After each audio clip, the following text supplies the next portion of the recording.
And Secretary Grumbles has been wonderful enough to accept the invitation to speak every year at the conference so far, so he should get 2 thank you bags on the way out. But honestly, I'm very, very appreciative, and I think his response this year when we asked him was, yes, but Sarah, you know I'm not going to do this every year. But we're thankful to have him here today, and it's a very interesting time to talk about climate change, especially with what's going on and what's not going on the federal level. So I will give it over to Secretary Grumbles to talk about Maryland's climate change programs.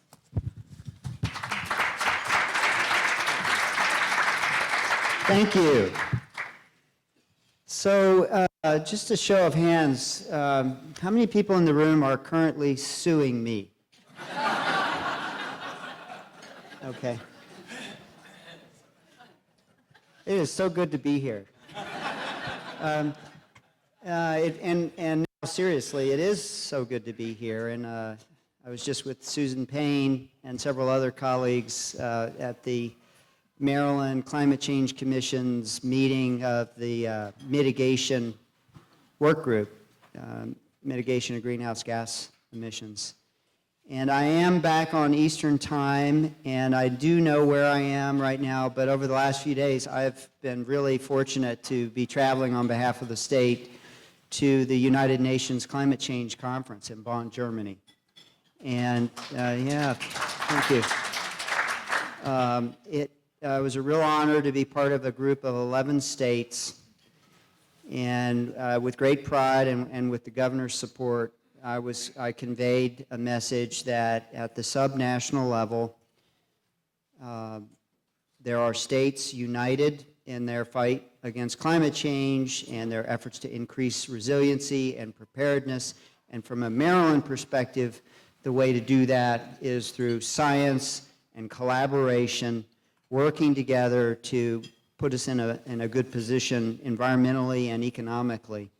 And so for 4 days over in Bonn, which was my first time ever going to, this year it was in Bonn, Germany, but particularly important in light of all the politics and debate surrounding the Paris Climate Accord. And so I just want to mention to you that there was a very strong and vocal contingent of U.S. businesses, environmental organizations, 11 states, who don't see eye to eye on everything, for sure, and cities and some members of the congressional delegation emphasizing that message that we're still in. We in Maryland have a climate change goal under our Greenhouse Gas Reduction Act requirements that is substantially more stringent than the Paris Climate Accord. It is also a fundamental piece of Maryland's greenhouse gas reduction plan and the law that was signed by the governor in 2016, that as we move to meet that goal, as we move forward, that we monitor as best we can to ensure that there is a net positive impact to jobs and the economy. And from the governor's perspective, as you often hear, he is most focused on the agricultural sector. It is so much at the heart of the vitality and economic future of Maryland. And so our state has this 40 by 30 goal, reducing greenhouse gas emissions 40% by 2030. But as we move forward with that, that we also be monitoring for net positive impacts to jobs and the economy. And then when we gather that information, we will report to the governor and to the General Assembly as to whether or not that goal needs to be revised one way or the other. So my time in Bonn was spent being part of panel discussions and learning about different strategies, and not just about mitigation of greenhouse gas emissions, but also something that's very important to the agricultural community and sector, and that is adaptation and resiliency and preparedness. And as I like to say, I didn't come up with the phrase, but the mitigation of greenhouse gas emissions, and adaptation and resiliency. It's kind of like, on the one hand, you are, on the mitigation side, you are focused on avoiding the unmanageable, and on the adaptation side, you are focused on managing the unavoidable. And we all know that water boils at 212 degrees Fahrenheit, whether you're a Republican or a Democrat. And we all know that there are extreme weather events and patterns, and the scientific community indicates by a very strong consensus that there are these trends that are going to create conditions over time beyond your daily or monthly weather, which is so important to the agricultural community, but to longer-term trends that are part of the climate science that indicate that we in Maryland absolutely have skin in the game and absolutely need to embrace a risk management approach, from the fact of temperature increases that threaten crops and public health, to precipitation changes that can create stormwater events or flooding or drought, a four-letter word to the agricultural community, and definitely not something that is left to the Southwest or arid states, and to sea level rise, which is unfortunately one of the greatest threats to Maryland communities and businesses, both on the Atlantic Ocean side and also around the Chesapeake Bay, the 3,100 miles of shoreline. My colleagues from California were stunned to learn that Maryland has 3,100 miles of shoreline, about the same amount as the entire state of California. To ocean acidification and ocean chemistry changes, to storm events, storm intensities that threaten crops, that threaten livelihoods, that threaten public health and economic vitality, to stormwater, to saltwater intrusion, which, as Susan Payne knows, is something that can be a real threat to healthy soils and crops over time. To infectious diseases and allergies, to a wide range of threats that deserve a balanced and collaborative risk management approach. So there was a lot of discussion in the context of the Bonn Agreement meetings, the follow-up to the Paris Climate Agreement, beyond just the politics of the Trump administration or the some of the dynamics between the developing countries and the developed countries. There was a lot of discussion about adaptation as well as mitigation. And while I was there, I was also emphasizing that in the state of Maryland, we have several things that are happening that truly are good models from my biased perspective for other states and other nations to be following and watching. That we're not standing still, we're not denying that there's a need for increased strategies and collaborations for risk management. I mentioned continuously the importance of the 26-member bipartisan climate change commission that the state of Maryland has, and Colby Ferguson on behalf of the Farm Bureau is very much involved in that, and that we don't agree on everything, but we try to find common ground for the common good and develop viable strategies and recognize that sharing information and using science and civility is a real virtue. And I also mentioned that while I was at the climate change conference that Maryland is very much in, we're not joining every pep rally or letter writing campaign that comes up on climate change, but we are focused on getting results through our Greenhouse Gas Reduction Act requirements and through our Climate Change Commission and through the third component, which I like to mention, and that is our regional approach with the power sector, RGGI, Regional Greenhouse Gas Emissions Initiative. That's a very important one that is going to continue to grow and be a part of the state's strategy to meet our greenhouse gas reduction commitments and also move forward productively. Now, let me just turn to some very, some specific things in the context of agriculture that I think are worth highlighting and you being aware of. You may already be aware of them. Carbon sequestration. This notion of protecting our land, our soils, our forests, to serve as carbon sinks to reduce the amount of CO2 and other greenhouse gases in the air is a critically important one. And I know that from the perspectives of Maryland Department of Agriculture and Maryland Department of Natural Resources, that that is a key component to our state strategy for putting us in a better place to be avoiding the unmanageable and to be managing the unavoidable. There's a related component that is gaining a lot of traction and support throughout the state. And again, I would say through the leadership of the Department of Agriculture and the Department of Natural Resources and some very involved organizations and individuals, such as Loria Arguez with the Alice Ferguson Foundation. Our state is embracing a Healthy Soils Initiative.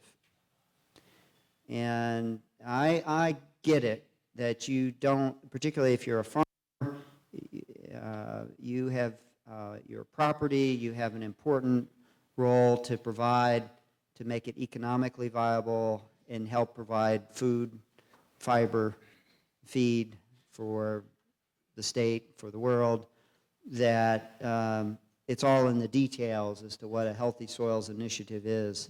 But I feel very good that Maryland is stepping forward and saying, don't lose sight of the multiple benefits, the win-win scenarios when we really focus not just on the power sector or the transportation sector, which is where a lot of the focus increasingly is on greenhouse gas emissions, but focus on the magical soil beneath our feet and work at the grassroots level, literally and figuratively, to find partnerships, state-level support, scientific support for promoting healthy soils, recognizing that there's tremendous value in mitigating greenhouse gas emissions, but also helping to regulate the all-important hydrologic cycle.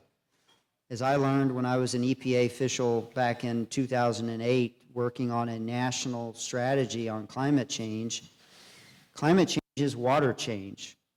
So much of the importance, the stakes, and aligning policies and regulatory programs and financial incentives and voluntary efforts among citizens is about water, the impacts on water. And the Healthy Soils Initiative fully embraces that notion that when we're investing in and helping promote healthy soils, it's not just a carbon mitigation strategy, it's a watershed resiliency strategy. So it's a part of the adaptation and resiliency. So agricultural regeneration, Healthy Soils Initiative, this is something that the Climate Change Commission for the state is very focused on and wanting to develop some real specific components and get input from farmers, from agricultural constituencies on how can our state continue to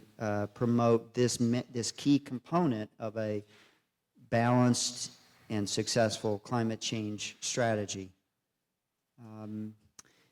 We are also aware that, and I am aware, one of my first meetings after I left the EPA, and I was an Arizona state official a long time ago, was with former Secretary of Agriculture, Ann Veneman.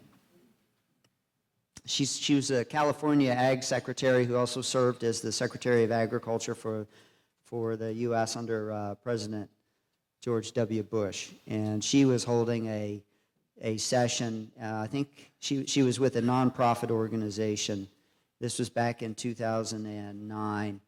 And she was specifically, she might have been with the Red Cross, I can't remember, but she was holding a session on the importance of agricultural engagement in climate change efforts. And you know, that's not just about sharing information, differentiating between weather and climate change trends, but also recognizing that agriculture is changing tremendously. The information technology movement, all these amazing tools and strategies to help ensure that agricultural producers are squeezing the most out of their efforts to make a profit and to use their resources wisely through satellite and through laser technology to reduce water waste or inefficiency. And so there's a real important recognition that technology can help reduce greenhouse gas emissions. You know, that, honestly, that's not a big, the agricultural sector is not a big component of our state's greenhouse gas emissions inventory.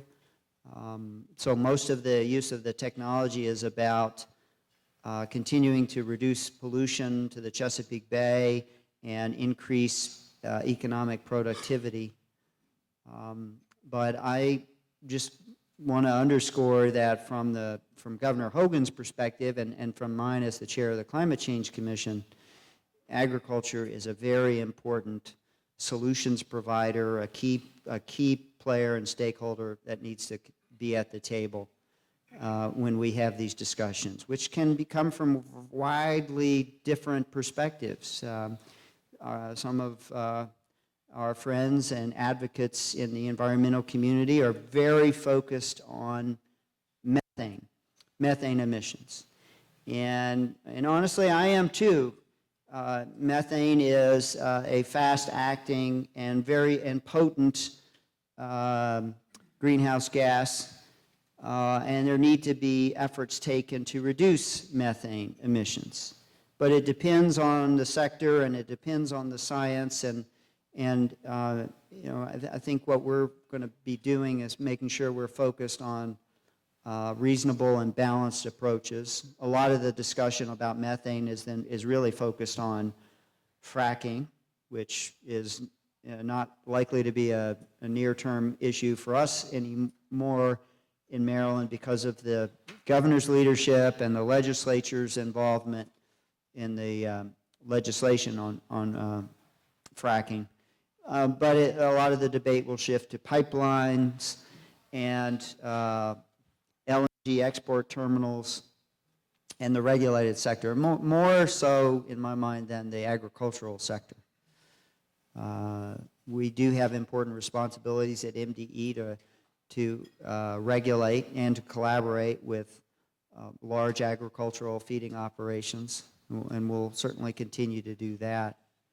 But I think agriculture in Maryland is well positioned, particularly under the Hogan administration, to continue to make progress on the environment, to be a national leader on environmental stewardship, particularly as it relates to the Chesapeake Bay. And that climate change topics are really meant to be and should be a discussion, hopefully a collaborative one that's based on science and goodwill, but how do we integrate environment, energy, economy into our decisions about how the state should be moving forward.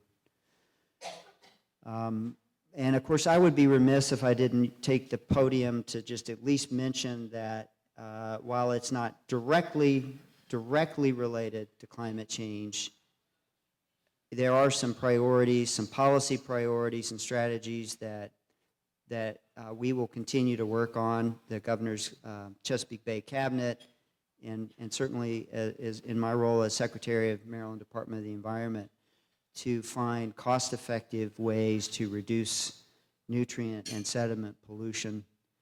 And that is manifested in a variety of ways. One is working very closely with Department of Agriculture and Department of Natural Resources on market-based approaches to reducing nutrient and sediment pollution. We are, Maryland Department of the Environment, the last 2 times I've been here, I've talked about nutrient trading and offsets.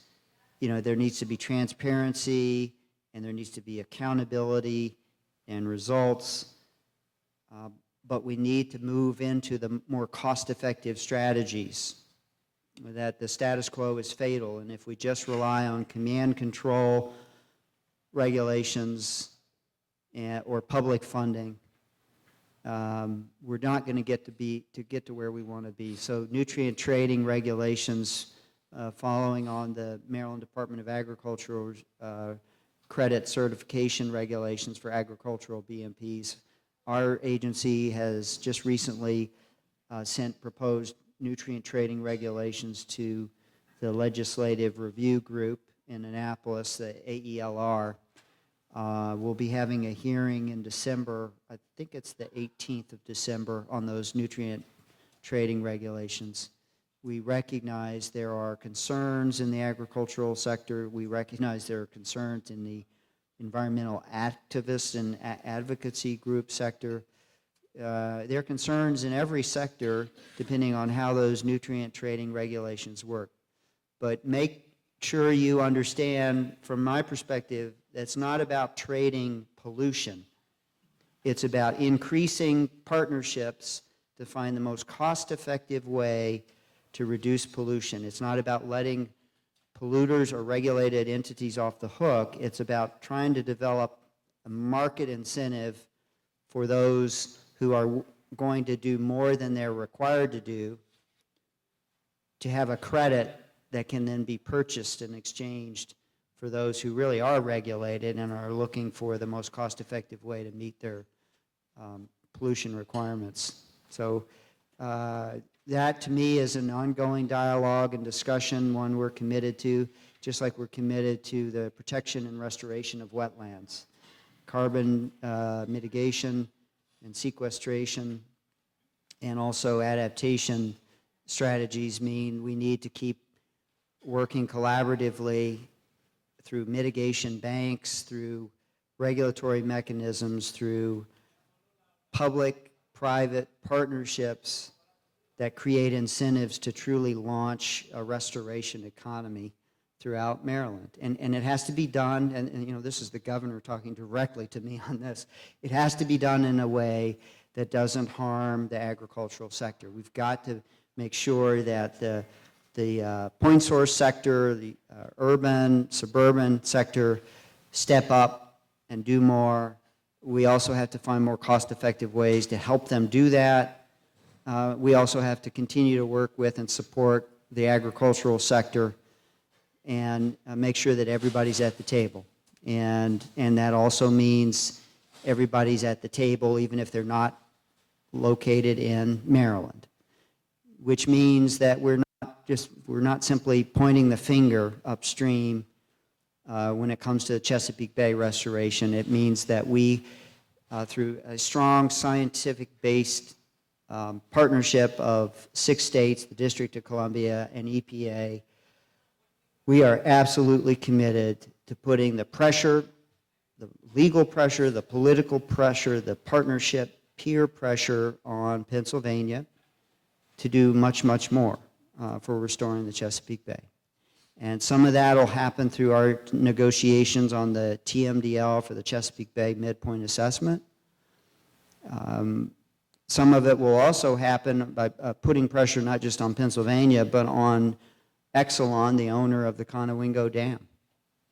And I mention all of this, it's not directly on point with climate change and agriculture, but from a state perspective and big priorities through the rest of this year and into 2018, we're very focused on having the best environmental results in our negotiations with upstream states on reducing the nutrient and sediment pollution through the Susquehanna River, through the Conowingo Dam, and also negotiating with Exelon to leverage as much environmental stewardship from them as possible, given that the sediment and phosphorus behind that, that attaches to the sediment behind the Conowingo Dam is near capacity and now is in a continual leakage mode.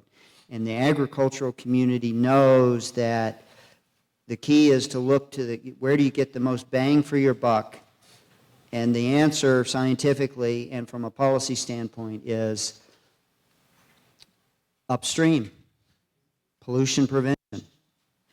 No one can deny that Maryland, as a steward, a leading steward of the Chesapeake Bay, needs to push really hard to make sure that the EPA and the other states really put the pressure on our friends in Pennsylvania to do more.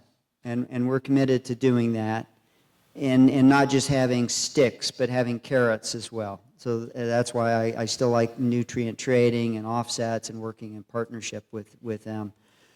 But that's going to be an important component. And climate change also fits into the whole Chesapeake Bay midpoint assessment strategy as well. It's not just about figuring in Conowingo Dam, which was not taken into account in the 2010 TMDL. It's also about, well, how do you figure in climate change, which is tricky. And I think every state and the EPA recognize that the science of being able to predict how climate change will change our environmental responsibilities with respect to the Chesapeake Bay TMDL is not certain. We need to acknowledge that and keep working on that, and in the meantime, put very specific focus and action on upstream pollution prevention in Pennsylvania and New York. And use markets, nutrient trading, flexibility, and fight to ensure that the EPA and other federal agencies in the current administration are not cutting off the funding or the science for Chesapeake Bay, but are putting continued effort into that. Because you know what? It's been working. And the Chesapeake Bay is cleaner than it's been in decades. And to that, I know the governor and all of his administration thank you.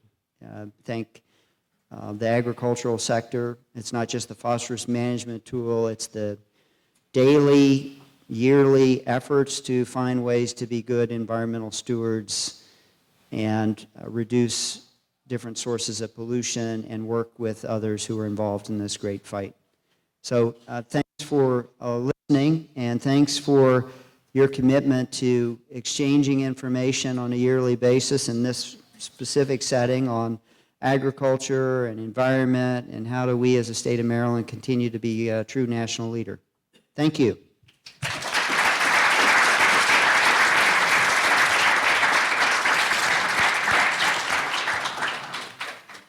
Thank you once again, Secretary Grumbles. I believe we have time for one question, so make it a good one. Oh, no, don't give it to him. Speaker's prerogative on this one. I will defer. No, go ahead. Okay.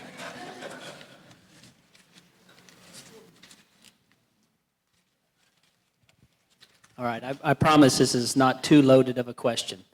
The question I do have is, and it revolves around the climate change side.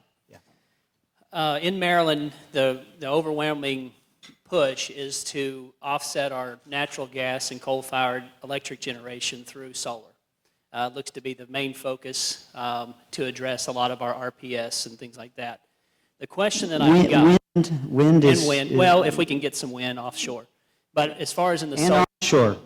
Yeah, maybe, if anybody would like to have them in their backyard. So the question that I've got is, within the solar side of it, just to keep them cheaper to be able to produce electricity at a reasonable rate, the solar panels are being made made out of the United States, and they're made in a country that the overwhelming majority of the electricity used to build the solar panels is through coal-fired power plants. And so my question is, through the not only of the making of the panel, but then the shipping of the panel over here to put in place to make clean energy, how is that not the same exercise as shuffling the deck chairs on a Titanic? Yeah, that wasn't loaded at all, Colby.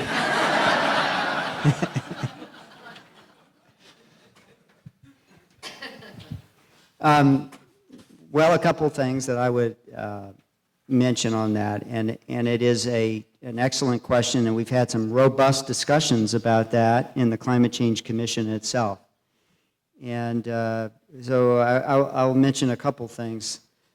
We're not enthused about just the shuffling of the deck chairs, whether it's on the Titanic or any other cruise ship. One of the keys that I know the Maryland Energy Administration has to advancing solar to help our state meet its renewable portfolio standard is to also make sure that those siting decisions that are being made, which are essentially a local land use decision, are also, from a state perspective, that we're not creating or supporting incentives to have those solar facilities on agricultural working lands. And yeah, that's worth applause, I think. And I mean, why do we have to, why do we create false choices?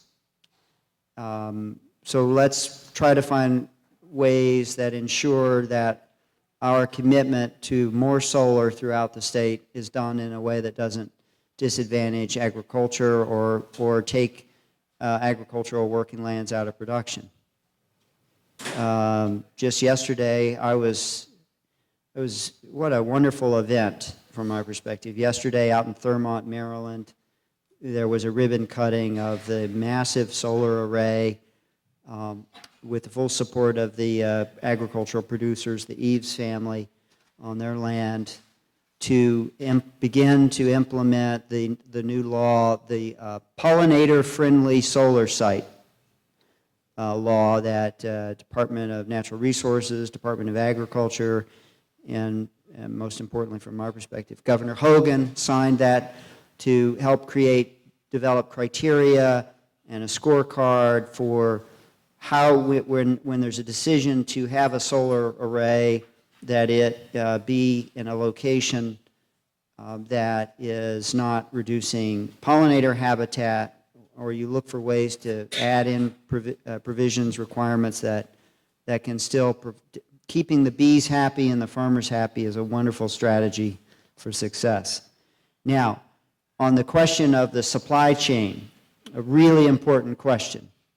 The commission is still discussing, trying to find that sweet spot in the balance, just like the PSC, the Public Service Commission, probably did when they authorized the two large offshore wind projects offshore from Ocean City. Is how do you emphasize economic potential for the state through the supply chain, and also how do you support a buy local, buy Maryland, buy American approach? And there are many important players in the labor segment of the state that are really concerned and upset that as we are trying to aggressively meet our already aggressive RPS, at which solar, wind, geothermal, how do we make sure that jobs,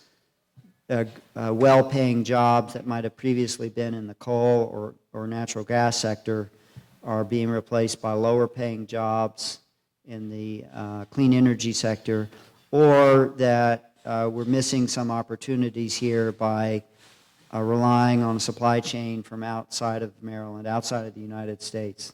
And I think one of the discussions that came up in the bond conference was that topic of, particularly from an environmentalist standpoint, you want to be advancing clean energy, accelerate that transition, but how do you do it in a way that doesn't harm existing interests, local interests? It has to be done. It's going to depend on each subnational jurisdiction to find the right mix of safeguards so that outside competitors or interests don't prevent buy local, buy Maryland strategies from moving forward. So Colby, it's not an answer to the question, it's more of an acknowledgement that we've still got to work on that one and grapple with it. And I think that's going to be a great reason for continued discussion and not hiding the ball, but being very candid about, potential concerns about this important transition we're making towards cleaner energy. How do we do it in a way that doesn't disadvantage our state or give opportunities outside of our state that would be best for in-state businesses and residences? Thank you. Please join me once again in thanking Secretary Grumbles.